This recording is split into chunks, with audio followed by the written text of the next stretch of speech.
Olá a todos, é uma satisfação estar aqui, falar mais uma vez sobre alergia à proteína do leite de vaca, esse tema que faz parte do nosso dia a dia e que a gente sempre procura melhorar, trazer novas informações.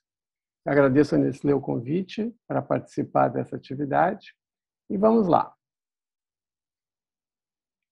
Aqui os meus conflitos de interesse, essa é uma aula feita patrocinada, no entanto, eu sou responsável por todas as coisas que forem ditas aqui. Falando sobre a alergia, então, à proteína do leite de vaca, vamos fazer uma distribuição, vamos fazer uma pequena introdução com algumas informações, depois manifestações clínicas e o manejo diagnóstico, o manejo terapêutico e também falar um pouco sobre prevenção. Falando sobre a epidemiologia, essa epidemiologia é bem variável, de estudo para estudo.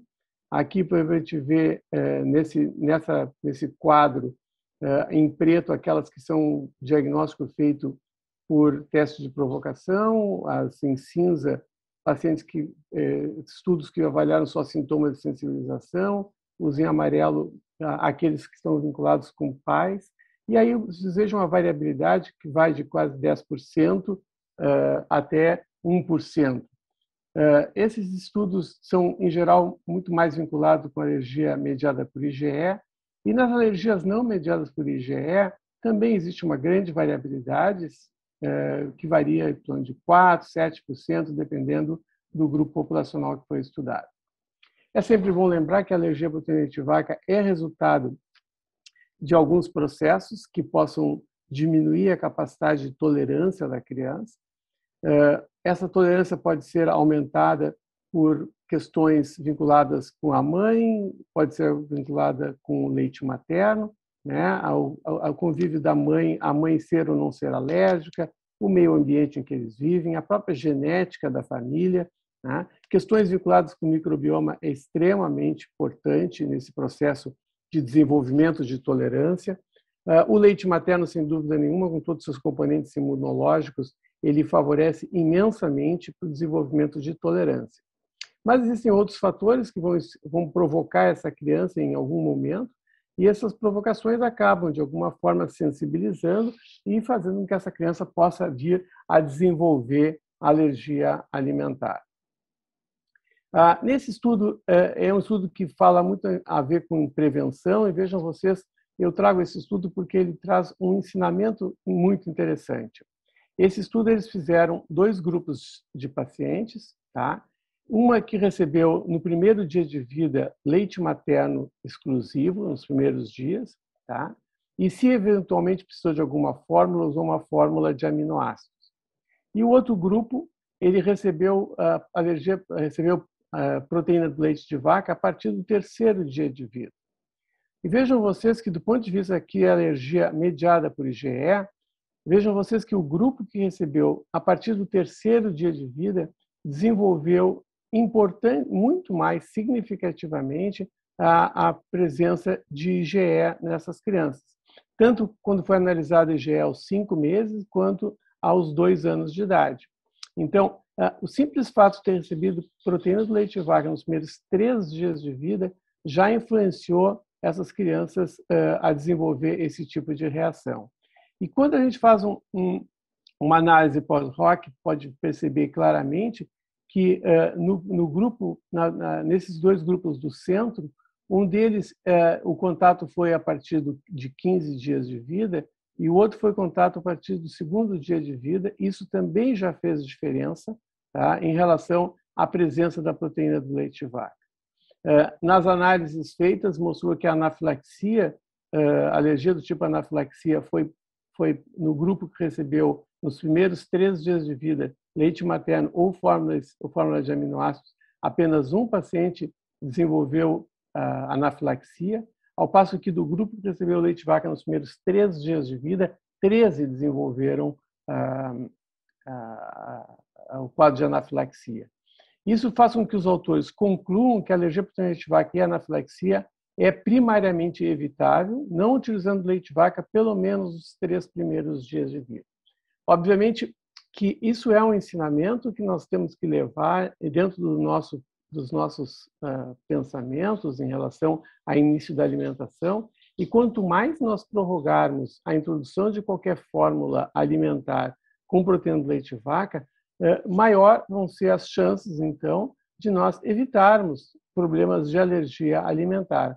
Não quer dizer que não vai haver alergia, mas esse estudo sugere que vai haver uma redução significativa, aqui especificamente em alergia mediada por IgE, né? Mas provavelmente também na alergia não mediada por IgE. Em termos da sintomatologia, a gente pode entender que existem as alergias então mediadas por IgE com manifestações muito mais cutâneas, do tipo urticária, angedema, dermatite, principalmente dermatite, lesões de pele, né, de dermatite, e causas mais frequentes de anafilaxia podem estar envolvidas com manifestações IgE. Nas não IgE, são muito mais manifestações gastrointestinais, diarreia, refluxo, cólica e choro.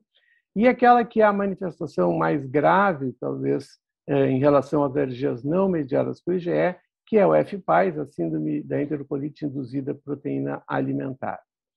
Existe um outro grupo, que é um grupo intermediário, que tem tanto componente IgE quanto componente celular, né? Um desses grandes exemplos é a dermatite atópica. A dermatite atópica tem componente IgE e não IgE, assim como, por exemplo, outras manifestações que vão poder desenvolver futuramente, como a esofagite eosinofílica, né? É um exemplo claro onde existe componente IgE e não IgE envolvida com essa sintomatologia.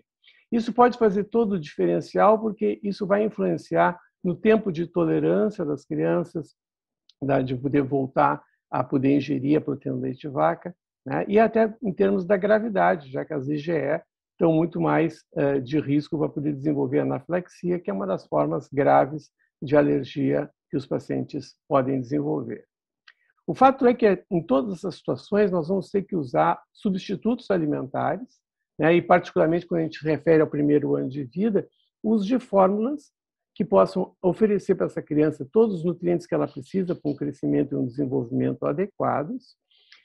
E essas fórmulas têm que garantir a nutrição dessas crianças. Então, a gente até vai mostrar que existe muito mais problema nas crianças maiores do que nas pequenas, porque as pequenas, o alimento fundamental é a fórmula e nós temos as fórmulas para poder substituir. O problema são nas crianças maiores, que já começam a comer uma série de outros alimentos e, ficando restrita do leite, eles acabam desenvolvendo muito mais deficiências nutricionais. Aqui, só para lembrar para vocês que a gente fala bastante dos mecanismos IgE e não IgE, as mais propensas a ser não IgE, as mais propensas a ser IgE, mas, na verdade, pode existir um mix, mesmo nas crianças que, por exemplo, apresentam uma proctocolite alérgica, que é clássica como alergia não IgE mediada, eventualmente essa criança pode ter componente IgE e, eventualmente, em algum momento, ela desenvolver reações do tipo anafilático. Então, a gente tem que ficar ligado a essa possibilidade, né? Não ficar excludente em relação ao mecanismo envolvido com essa alergia. Enquanto a gente fala em alergias IgE mediada, nós temos sintomas que acontecem imediatamente após o contato com o alergeno, no caso o leite de vaca, e a gente já tem também o laboratório que pode nos ajudar a fazer esse diagnóstico. Mas quando a gente tem crianças, por exemplo, que as manifestações são anemia, perda de peso, irritabilidade, recusa alimentar, déficit de crescimento, dor abdominal, vômitos, náuseas, diarreia e hemorragia digestiva, todos eles sintomas que podem estar associados com muitas outras condições, com processos inflamatórios, com distúrbios de motilidade, com distúrbios metabólicos. E aí, então, a grande dificuldade de caracterizar que esse diagnóstico está associado à alergia, e esse é um dos grandes desafios de quem trabalha com alergia alimentar, é caracterizar esses sintomas inespecíficos como associados à alergia alimentar. Esse estudo aqui analisa em relação a mecanismos tolerância, ao desenvolvimento de tolerância obtido em crianças com 1 ano de idade. Vejam vocês que nas alergias não mediadas por IgE, as crianças que com 1 ano de idade, a maioria das crianças já desenvolveu tolerância. E as IgE mediadas, aqui no caso, apenas 40% das crianças desenvolveram tolerância. Em relação ao histórico familiar, quando o histórico familiar é positivo, o desenvolvimento de tolerância é muito menor em relação às crianças que não têm uma história familiar importante. Em relação, por exemplo, ao uso, tempo de aleitamento materno, também, nos pacientes que são IgE mediada, o leite materno tem um papel protetor menor do que ele tem para as crianças que desenvolvem alergia não IgE mediada. Então, esse é um grande diferencial quando a gente fala entre pacientes com IgE e pacientes não IgE mediada, que é o tempo de desenvolvimento da tolerância à alergia à proteína de vaca, voltar a ingerir a proteína do leite de vaca. Vamos falar um pouco sobre algumas manifestações clínicas. Vamos começar pelas manifestações digestivas. O refluxo gastroesofágico é a condição muito frequente nessa idade. São condições clínicas que são prevalentes, tanto a alergia quanto o refluxo gastroesofágico. O refluxo nos primeiros meses de vida, nós sabemos que em torno de mais da metade dos bebês apresentam regurgitação, o que não caracteriza a doença do refluxo, mas sintomas de refluxo gastroesofágico. Nessas crianças com refluxo fisiológico, os achados são muito similares entre aquelas que têm alergia e das que não têm alergia. Se supõe que em torno de 16 a 42% das crianças com sintomas de refluxo, eles apresentem isso secundário à alergia ao leite de vaca, ou seja, quando se fizer uma exclusão de proteína de leite de vaca, eles irão melhorar dos sintomas. Ocorre por alterações motoras, com retardo de esvaziamento gástrico, então a alergia provoca uma inflamação do estômago, isso altera a motilidade e pode aumentar a regurgitação.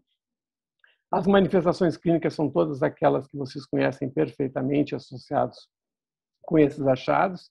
A dieta de exclusão deve ser feita antes da gente pensar em usar o inibidor de bombas, né? Lembrando que nos refluxos fisiológicos não há indicação de uso de inibidor de bomba, mas infelizmente a gente vê muita gente usando inibidor de bomba para essas crianças, o que na verdade não é correto, e a gente deveria, antes de pensar em usar inibidor de bomba, o melhor seria fazer uma dieta de exclusão. Usar, nesse caso, uma fórmula extensamente hidrolisada, uma fórmula de aminoácido por 2 a 4 semanas e observar se houve melhora. Nas crianças em aleitamento materno, fazer uma dieta para a mãe também por 2 a 4 semanas e observar a melhora, o que vai caracterizar muito bem esse diagnóstico. A gente tem um estudo bem interessante que a Thais apresentou já em eventos. É um estudo que nós temos com pH-metria em crianças que vieram à emergência por quadros de BRU, com cianose, engasgos, apneias e queda de saturação.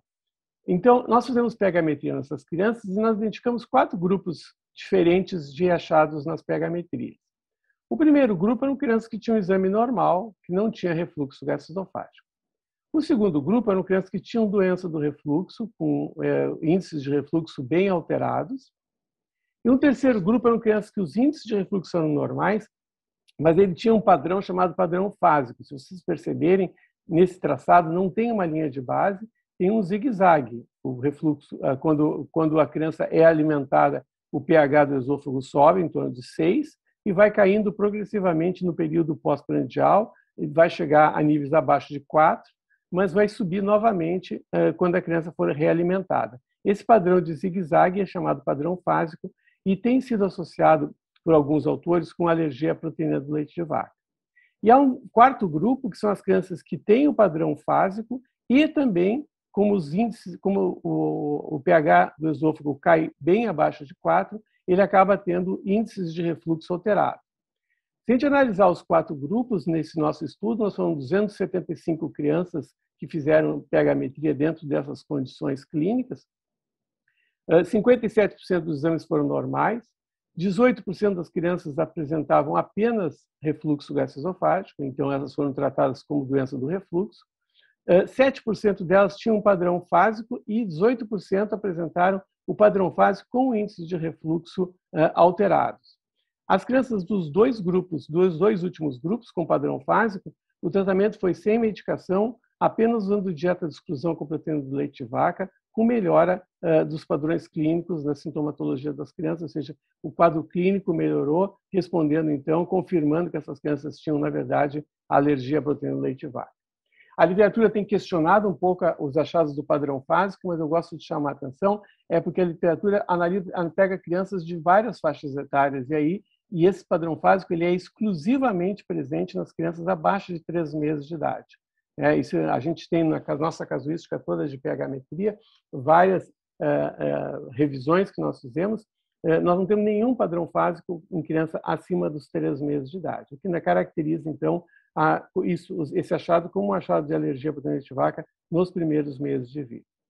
Proctocolite alérgica, essa é bem mais frequente, são crianças com início de sintomas próximos aos 2 meses de idade, com cólica e choro frequentes, frequentemente com muco e sangue nas fezes, anemia, frequentemente associado ao uso de leite de vaca ou em lactentes sem aleitamento materno, a dieta materna. Isso aqui é o achado o que mais nos recebemos nos nossos WhatsApp, fotografias de fraldas com sangue, o que vai caracterizar bem esse diagnóstico. A imensa maioria desses bebês que apresentam esse tipo de padrão de sangue nas fezes está associado à alergia à proteína do leite de vaca e a dieta de exclusão vai ser diagnóstica e terapêutica para essas crianças. A enteropatia por alergia à proteína do leite de vaca, a sintomatologia mais frequente são crianças que têm um quadro mais importante, com inapetência, com diarreia de caráter variável, tem distensão abdominal, tem perda de peso e retardo de crescimento, que é muito importante, diferente, por exemplo, das crianças com proctocolite alérgica. Aqui a gente mostra um caso onde essa criança, nos primeiros 3 meses, ela não estava ganhando peso, foi suspeitada de alergia à proteína de vaca, ela recebeu até nutrição parenteral porque ela estava muito desnutrida, mas foi iniciada fórmula de aminoácidos e a recuperação foi plena, ela tolerou até mesmo, depois dos 6 meses de idade, uma fórmula com soja, e quando foi feito depois o TPO, já por perto de 1 ano e meio de idade, ela tolerou a proteína do leite de vaca, mostrando então que foi uma forma grave de enteropatia por alergia.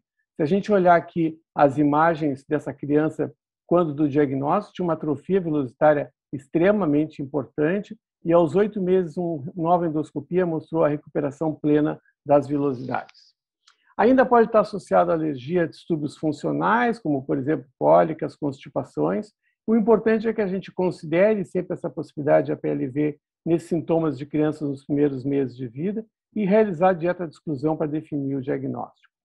Uma das formas mais graves é o FPAS, a definição básica é uma emergência médica, ela tem um início com muitos vômitos, a principal característica são vômitos, vindo acompanhado ou não com diarreia, com ou sem sangue.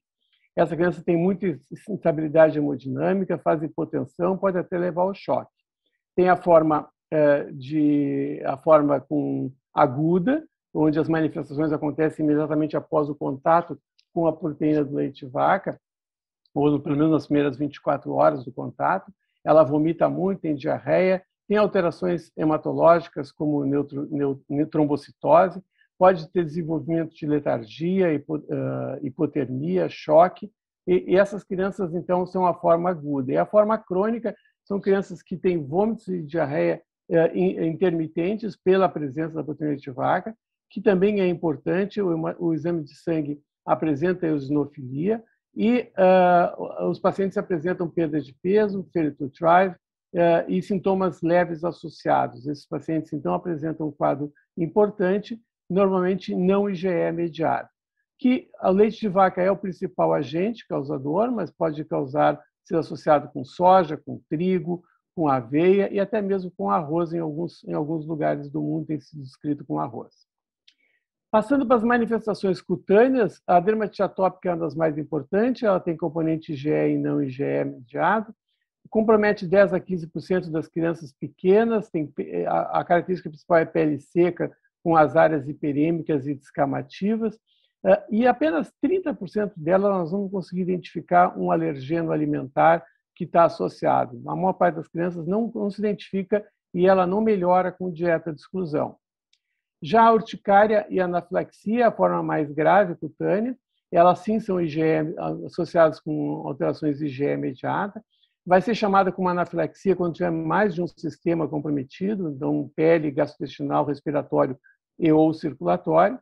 As reações são do tipo imediata, até 2 horas após a ingestão do alimento. Urticária pode ser um sintoma inicial de anafilaxia, e a anafilaxia está presente pelo leite de vaca num percentual bem variável, de 0,8% a 9% das crianças.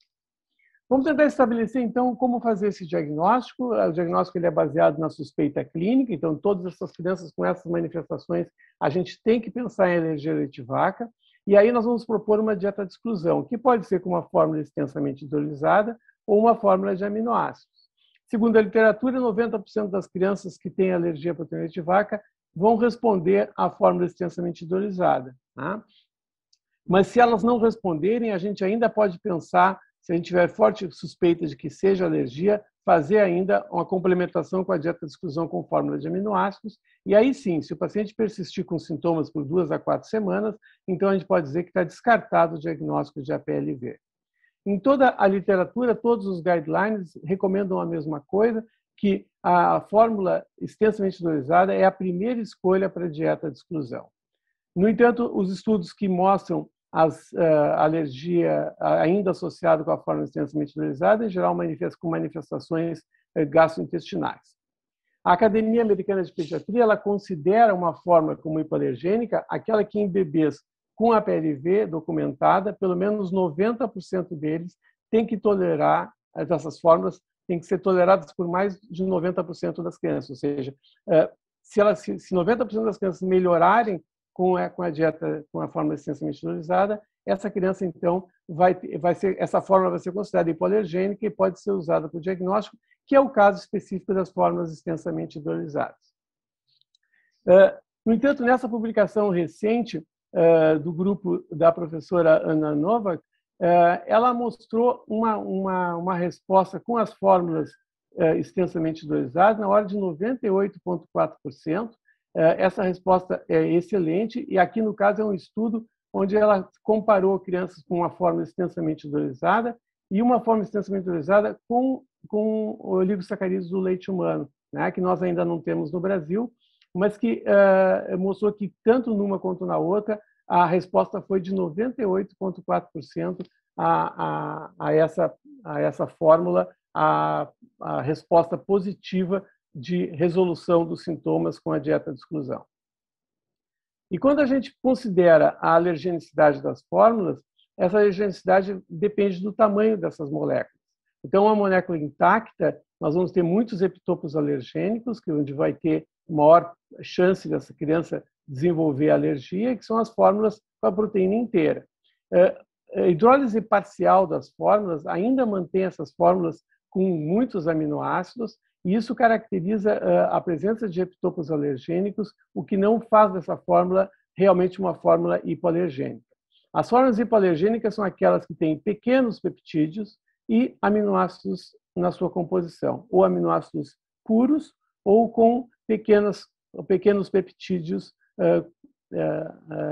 na sua composição. Vejam vocês aqui é um estudo comparativo das diferentes fórmulas presentes no mercado de alergia alimentar, de fórmulas extensamente hidrolizadas. Vejam vocês ali que nessa análise ele busca fórmulas que tenham moléculas menores que 1.200 Daltons.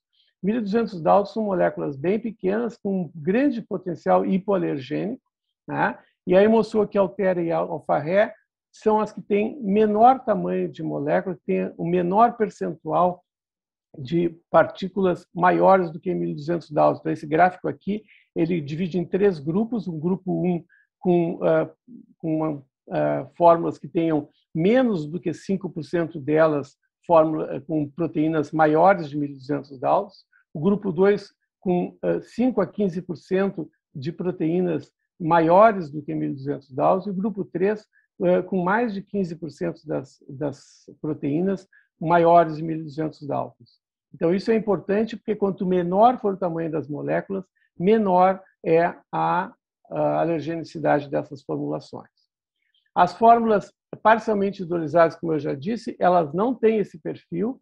Vejam vocês aqui, 18% tem mais do que 3.000 Daltons, então elas não são fórmulas úteis para tratamento de alergia por leite de vaca, e elas eventualmente são utilizadas para tratamento, para profilaxia, para diminuir a alergenicidade das fórmulas alimentares. As que efetivamente são fórmulas hipoalergênicas, então, são as fórmulas extensamente hidrolisadas, que, em geral, são hidrólise da proteína do soro do leite ou da caseína, e tem no mercado também hidrólise de arroz. A primeira escolha como dieta de exclusão em todos os guidelines são as fórmulas extensamente hidrolisadas de proteína do leite de vaca. E lembrando que o hidrolisado de arroz, apesar de ser hipoalergênico, ainda a gente não está na primeira linha de manejo, em função de não ter estudos que garantam a segurança nutricional do uso desse tipo de formulação. As fórmulas extensamente hidrolisadas, tanto de proteína do soro do leite, no nosso mercado nós temos algumas que contêm lactose purificada. Essa lactose, no caso, não acrescenta nada de alergenicidade a essa forma, então nós continuamos com aquelas proteínas abaixo de 1.200 Dalton no percentual altíssimo. E essa proteína extensamente hidrolisada adicionada de lactose tem a vantagem de ser mais palatável, ter um custo mais baixo e ainda ter o estímulo da microbiota, preferentemente para os casos dos pacientes que não tenham diarreia. Esse melhora da microbiota tem sido estudado, e aqui é o estudo do professor Francavilla, que mostra claramente esses achados.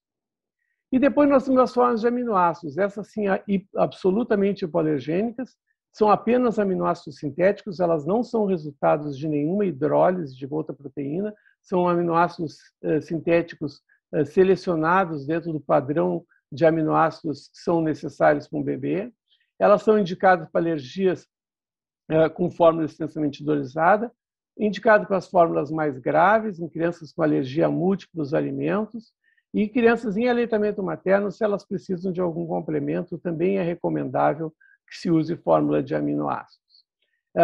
Quando a gente pode utilizar a fórmula de aminoácido para o diagnóstico, ela, como não há chance de manter sintomas se a criança tiver alergia, a resposta é mais rápida e mais precisa para o diagnóstico. Eu, particularmente, acredito bastante nisso e utilizo preferentemente para o diagnóstico a fórmula de aminoácido e depois, então, depois de feito o diagnóstico, eu proponho a utilização de uma fórmula extensamente hidrolisada. Muito bem. A partir da melhora clínica que as crianças tiveram com a fórmula extensamente hidrolisada ou com a fórmula de aminoácidos, então, os sintomas desaparecendo confirma a nossa suspeita. Nós vamos manter essa criança 4 semanas em dieta de exclusão e aí nós vamos propor um teste de provocação oral para poder confirmar esse diagnóstico. Se essa criança, ao receber a proteína do leite de vaca, ela vai fazer imediatamente.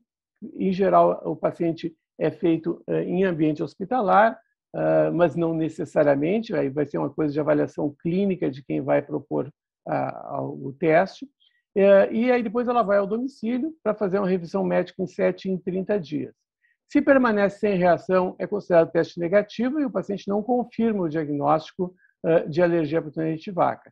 Esse diagnóstico vai ser confirmado se o paciente tiver alguma reação e, nesse caso, ele vai retornar à dieta de exclusão e realizar um novo teste de provocação oral em 6 a 12 meses. Quando a gente se refere a crianças do primeiro ano de vida, em geral, a gente vai fazer esse segundo TPO para avaliar a tolerância entre 9 e 12 meses de idade. A importância do TPO é absolutamente bem estabelecida. Aqui nesse estudo feito aqui no Brasil, mostra que 23% dos pacientes apenas confirmaram o diagnóstico. Então, dos pacientes com suspeita, com melhora com a dieta de exclusão, né, 77% deles não voltaram a ter sintomas, não confirmaram o diagnóstico. Aqui um outro estudo aqui internacional, também nessa mesma linha, 30% apenas confirmaram. Então, o teste de provocação oral é muito importante para a gente não manter essas crianças em dieta de exclusão por tempo indeterminado. Para aquelas crianças em aleitamento materno, que a dieta de exclusão é feita para a mãe, é muito importante passar para essa mãe uma dieta de exclusão completa, orientando que ela leia rótulos e as palavras que indicam a presença da proteína do leite de vaca. Uso de embutidos bovinos também não são recomendados, porque eles podem ter resíduo de leite, salsicha, salame, por exemplo. Nos alimentos preparados com leite, chamar atenção que às vezes as pessoas não se dão conta que um grelhado feito na manteiga, um risoto que é feito na manteiga, são alimentos que estão contendo proteína do leite de vaca e não devem ser ingeridos pela mãe que está em dieta de exclusão. Assim como também medicamentos que contenham lactose. Essa lactose não é a questão em si, a lactose, porque a lactose, a alergia é a proteína do leite de vaca, mas a lactose desses medicamentos, ela vem contaminada com proteína do leite de vaca e a gente tem visto com muita frequência crianças chegar com uma dieta bem feitinha, sem melhora clínica, com a mãe usando, por exemplo, pílula anticoncepcional, que todas elas têm lactose na sua composição. Quando nós tiramos a pílula anticoncepcional, a criança melhora. Então, isso é absolutamente importante nesse manejo das crianças em aleitamento materno.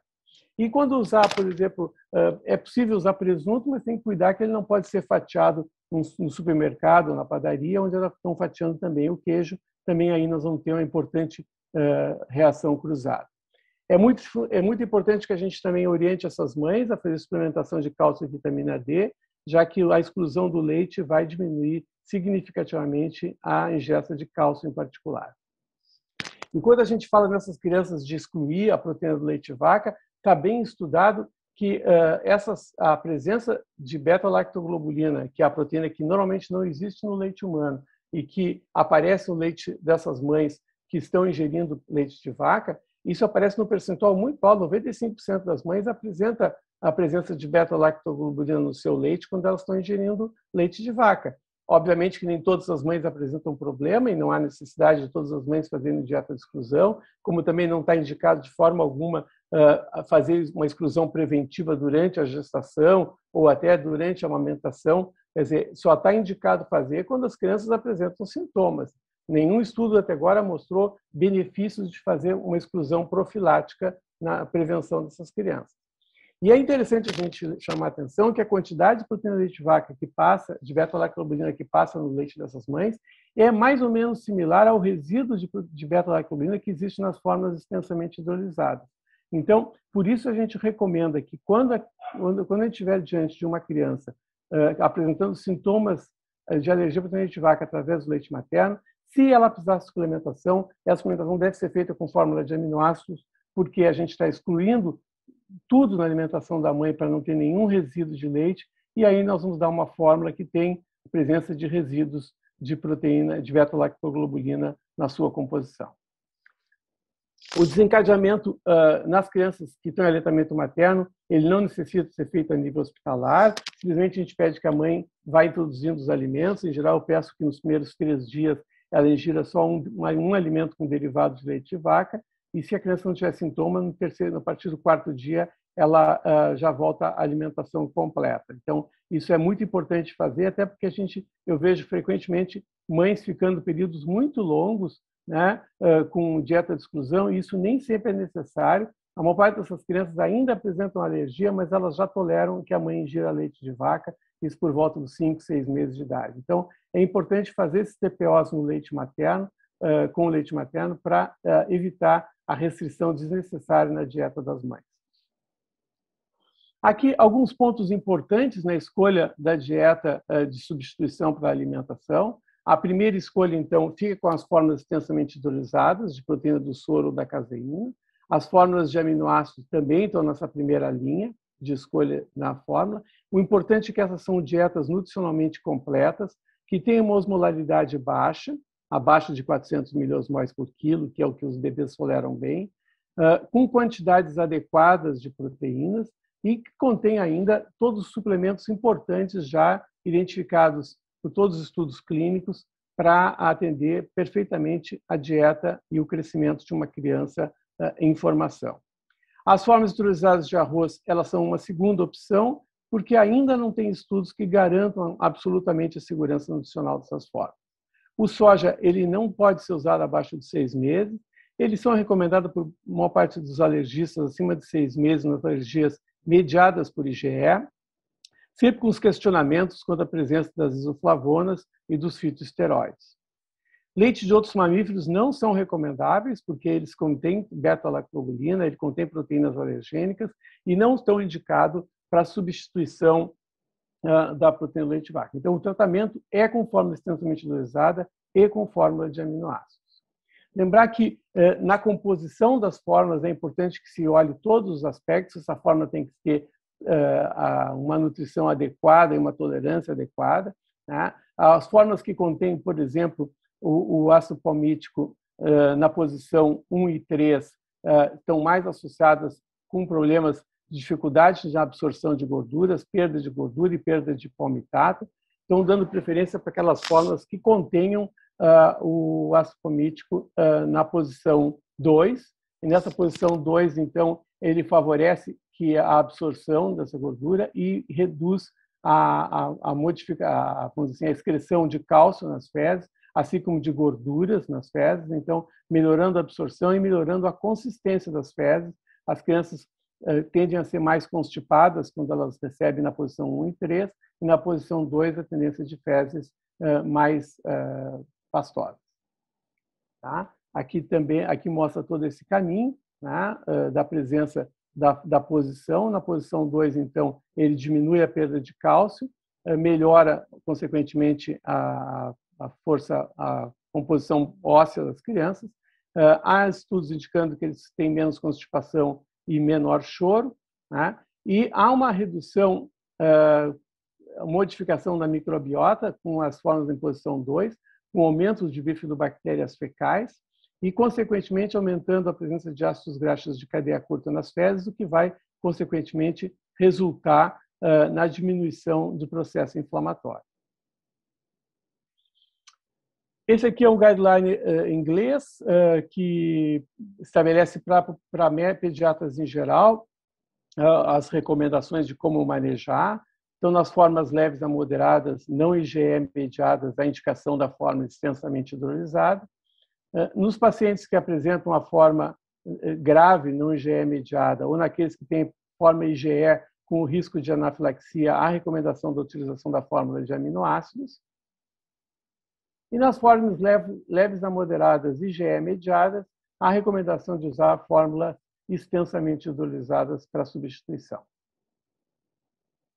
Sempre lembrar que quando a gente está fazendo essa substituição, nós temos que estar muito ligado na nutrição. A nutrição é o foco principal do crescimento dessas crianças. Nós estamos lidando com a alimentação delas. Essa alimentação tem que se manter completa. Como eu já disse, no primeiro ano de vida isso é mais fácil, porque a gente substitui por uma fórmula alimentar que, sendo adequada, atende perfeitamente às necessidades nutricionais.